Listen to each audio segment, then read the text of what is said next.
성경 일독을 위해서 오늘 우리 함께 읽어나갈 하나님의 말씀은 고린도전서 7장부터 9장까지의 말씀입니다.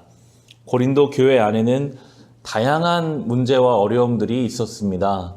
그것이 스스로 해결되지 않았기 때문에 편지를 써서 바울에게 다양한 문제를 물어봤던 것 같습니다.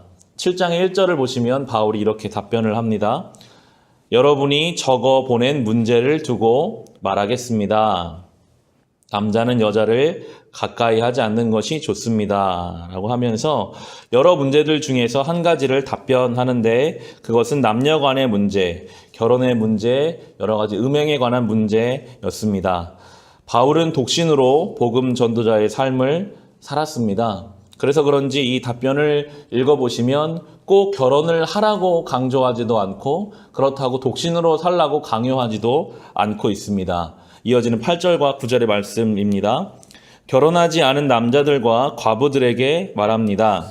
나처럼 그냥 지내는 것이 그들에게 좋습니다.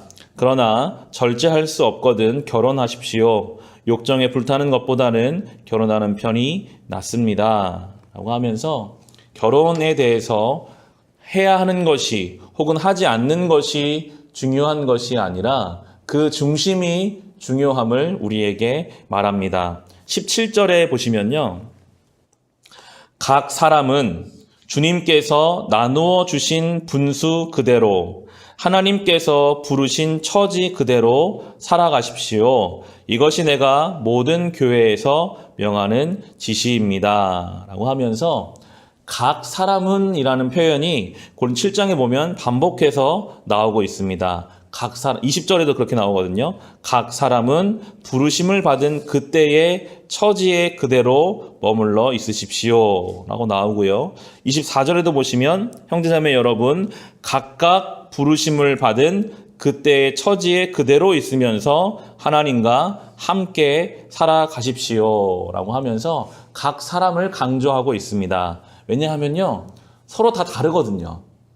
하나님이 어떤 사람은 이렇게 가정을 이루고 결혼하면서 그 직업에 맞춰서 그 상황에 맞춰 살아가게 하시고 또 어떤 사람은 바울처럼 독신으로 살아가며 전도자로 살게 하시고 무엇이 옳고 무엇이 좋은 것이 아니라 각각 그 사람을 부르신 그 자리에 하나님의 뜻과 의미가 있음을 알고 중요한 것은 나의 처지가 어떠함이 아니라 그 가운데서 하나님과 동행하는 것, 그것이 중요함을 우리에게 가르쳐주고 있습니다. 24절이 바로 그 말씀이죠. 형제자매 여러분, 각각 부르심을 받은 그때의 처지에 그대로 있으면서 하나님과 함께 살아가십시오. 라고 우리에게 권면합니다.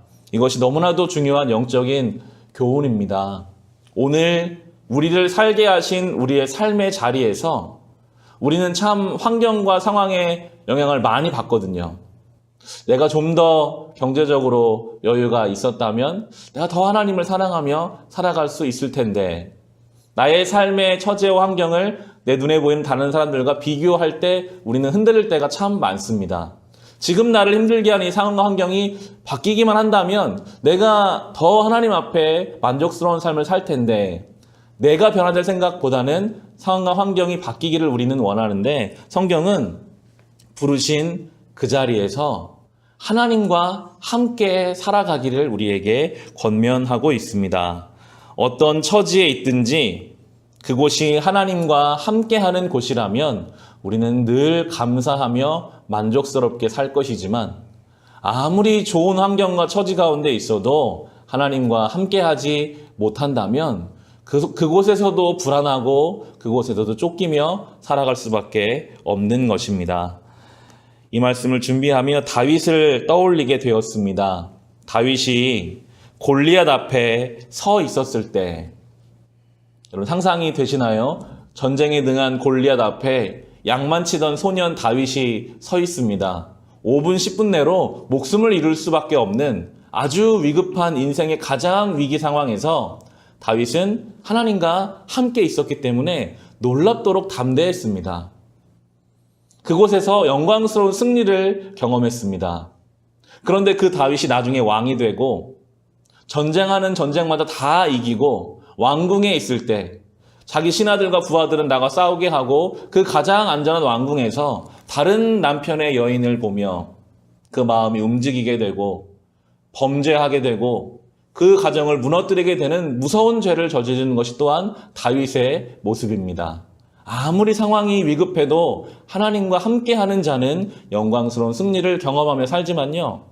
아무리 풍요로운 가운데 있어도 하나님과 함께하지 못하면 무서운 죄를 저지를 수밖에 없는 것이 우리의 모습이라고 오늘 성경은 각각 그 자리에서 하나님과 함께 살아가라 라고 우리에게 말씀해 주고 계십니다.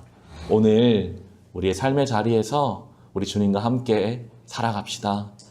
반복되는 일상일 수도 있겠습니다. 그러나 그곳 그 자리가 주님과 함께하는 자리라면 우리는 오늘 하루가 너무나도 감사하고 기쁘며 주님 가운데 참 평안을 누리며 살아가게 될 것입니다. 주님과 동행하는 이 하루가 될 수 있으시기를 주님의 이름으로 축원합니다.